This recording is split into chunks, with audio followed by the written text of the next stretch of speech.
تو میرے بچوں تم جہاں ہو, تمہارے بزرگ جہاں رکھنا چاہتے ہیں رہو, بدتمیزی چھوڑو, جھوٹ چھوڑو, قوم میں انتشار کا جو کچھ کے حال ہے وہ آپ کی حد نظر میں ہے, اور دشمنان کلمہ ولایت کہتے ہیں ہم باعث ہیں.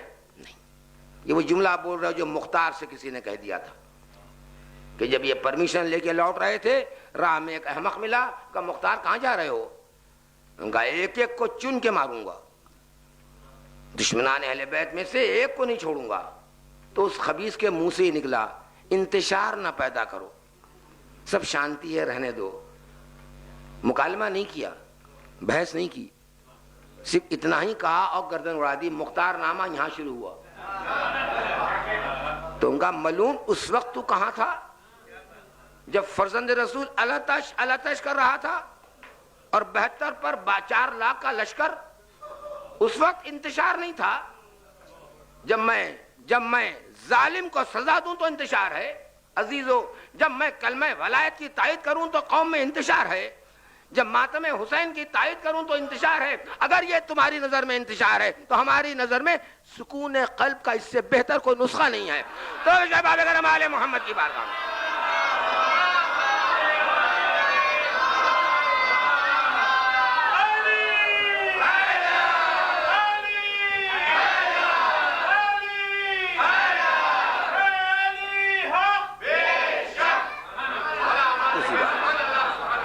جگہ ہے. دیکھیے باپ بیٹے میں جھگڑا ہو گیا ہے, میاں بیوی میں اختلاف ہو گیا ہے, یہ سب باپ بیٹے کر رہے ہیں. یہ تو پہلے بھی ہوا تھا. کیا آپ کو یاد نہیں ہے کہ جس وقت خط آیا ہے امام حسین کا, اس وقت تک جناب حبیب پر واضح نہیں تھا کہ زوجہ کا مذہب کیا ہے. توجہ, زوجہ کا مذہب کیا ہے واقف نہیں تھے. کوئی 15 برس 18 برس کے نہیں تھے, وہ بچے ہو گئے تھے, اولاد ہو گئی, سب ہو گیا, خبر نہیں کہ بیوی کا مذہب. اس قدر شدید تقیہ تھا. بیوی کا مذہب ایک, شوہر کا مذہب ایک. تو ان کا بھائی کیا ارادہ ہے؟ ان کا میں کہاں جاؤں جھگڑے میں, 2 شہزادوں کی جنگ ہے. یہ جب انہوں نے کہا تو ان کا یہ برقع میرا, چادر میری, اس کو اوڑھ کے تم بیٹھو, میں اپنے آقا حسین کی مدد کے لیے جاؤں گی. تو فوراً کہا کہ میں تمہیں آزما رہا تھا, اور یہ جب تک واقعات پھر نہ دہرائے جائیں اس وقت تک ظہور نہیں ہوگا. اگر آج آپ کے مشاہدے میں کہ باپ بیٹے میں اختلاف ہے اس موضوع پر, یہ کہہ رہا اخباری ٹھیک ہے, یہ کہہ رہا اصولی ٹھیک ہے, اس اختلاف کو نعمت سمجھیے, اس اختلاف کو دولت سمجھیے. کیوں؟ مجمع چھٹ جائے گا تو امام آئیں گے, اور جب تک کہ مجمع چھٹ نہ جائے ظہور مہدی آخر الزمان عجل اللہ تعالیٰ کا ہونے والا نہیں.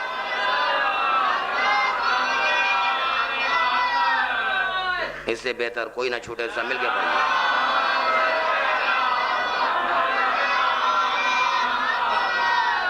تو خادم یس کر رہا تھا کہ مذہب امامیہ, جعفری, اثنا عشری, رافضی, اخباری کا عقیدہ یہ ہے جملہ صفات خدا عین ذات ہے, اور دوسروں کا عقیدہ یہ ہے کہ نہیں, علم, قدرت, حیات یہ عین ذات ہے. پھر کہتے ہیں کہ جی دونوں میں فرق کیا, ٹھیک ہی تو ہے. جی ٹھیک نہیں ہے, بہت فرق ہے, بہت فرق ہے. کہاں تک اپنے مجتہد کو سنبھالو گے کہ یہاں تک لوگوں کو دماغ میں بٹھا دیا کہ معاذ اللہ احادیث میں اختلاف ہے, احادیث میں تضاد ہے.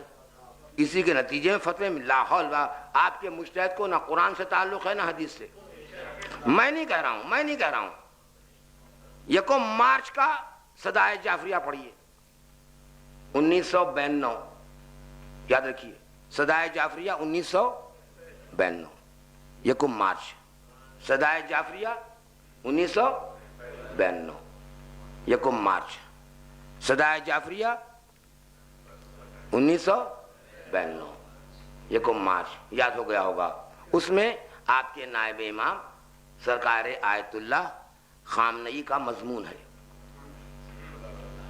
اور وہ پورے کا پورا مضمون صدائے جعفریہ میں چھپا. یہ اور بات ہے, میرے اس بولنے کے بعد وہ غائب ہو جائے گا, یا ری پرنٹ ہوگا ساخت کرنے کے لیے, یا غائب ہو جائے گا. غائب بھی ہو جائے پرواہ نہیں, آپ آئیے میں دے دوں گا.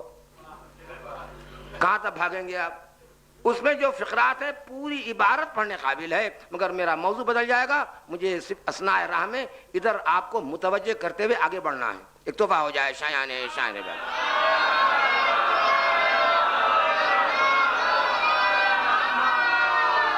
تو کوئی غیر وقی نہیں ہے نام، بہت ہی وقی نام ہے. سرکار آیت اللہ خامنئی فرما رہے ہیں کہ ابتدائے تعلیم سے لے کر، توجہ، ابتدائے تعلیم سے لے کر مجتہد بننے تک، ابتدائے تعلیم سے لے کر مجتہد بننے تک ایک بار بھی مجتہد قرآن کھول کر، آپ پبلک میں رہیں وہی تو کہتے ہیں جو قرآن میں، جی نہیں آپ کو نہ یہ خبر ہے نہ وہ خبر ہے. کیوں؟ نہ اس کی نالج کی فکر کی نہ اس کی. پھر آپ ہیں کون؟ پہلے میں خود ہی مجتہد. سبحان اللہ. ایسے 10-12 مجتہد اور آ جائیں انڈیا میں تو قیامت بہت جلد برپا ہو جائے گی. آپ کو اجتہاد کی بھی دم نہیں معلوم. فیور تو کر رہے ہیں، کورٹ میں آ گئے مقدمے کے ذیل میں، مگر کیس کیا ہے نہیں معلوم، کارروائی کی نوعیت کیا ہے نہیں معلوم، کس ایکٹ کے تحت میں مجسٹریٹ کو منوا سکتا ہوں نہیں معلوم.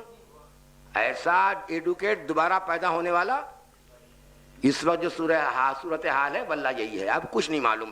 آیت اللہ فرما رہے ہیں ابتدائے تعلیم سے لے کر ختم تعلیم تک، مجتہد بننے تک ایک بار بھی قرآن نہیں کھولتے.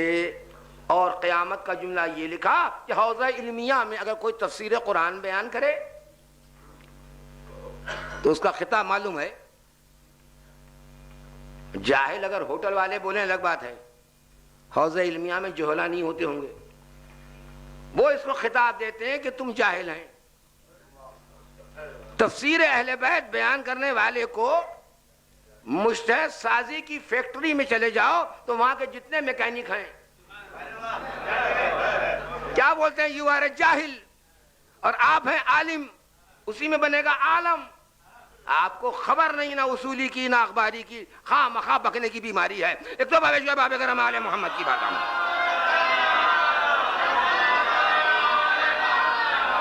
اور اسی میں ہے پڑھو، اسی میں ہے کہ حدیث بھی نہیں دیکھتے تو پھر کیا کرتے ہیں؟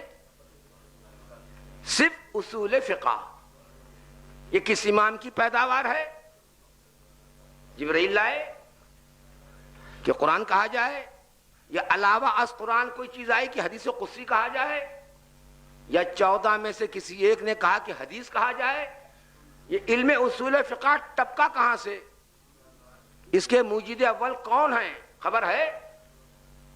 امام ابو حنیفہ، اہل سنت کے سب سے بڑے امام، وہ اس کے موجد ہیں، جن کی پیدائش سن 80 ہجری میں ہوئی، جن کی وفات 150 ہجری میں ہوئی.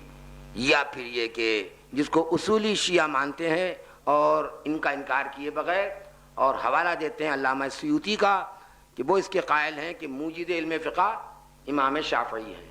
یہ کب پیدا ہوئے؟ 150 ہجری میں. What is your name? کیا نام ہے آپ کا؟ بولے آئی ایم اصولی. تو آپ کے فادر کا نام کیا ہے؟ تو برسہ برس آپ نے مومنین سے تقیہ کیا اور اپنے ماتھے پر امامیہ لکھا، جعفری لکھا، اثنا عشری لکھا. ارے جو تھے وہ کیوں نہیں لکھا؟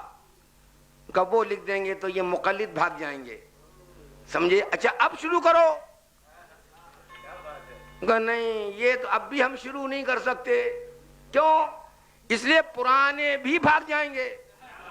کیوں؟ اس لیے نہیں بھاگیں کہ میں کہہ رہا ہوں، اس لیے کہ ان کے خمیر میں نور ولایت علی ہے. ان کے خمیر میں نور ولایت علی ہے، اس پر تمہارے جھوٹ کی دھول ہے. جب یہ دھول ہٹ جائے گی آٹومیٹک وہ خود بخود آ جائیں. کیوں؟ اس لیے کہ وجوداً جس جو بنا ہے شیعہ وہ شیعہ ہے. تو باب کرم آل محمد کی بارگاہ میں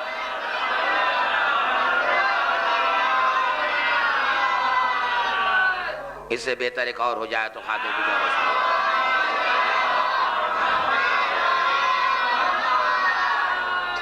تو معروضہ ہے کہ اس گفتگو جو شاید 10 منٹ میں ہو گئی، اس کو آپ 100 برس جئیں مگر نہ بھولیں.